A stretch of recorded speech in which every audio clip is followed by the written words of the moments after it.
So do you know God? Do you know God? Yes, you know God. Have you really met Him? Have you experienced to encounter God personally? Just because you heard your parents pray doesn't make you a praying person.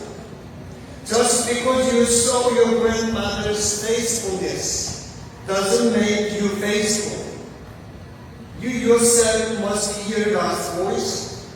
You yourself must experience God's touch.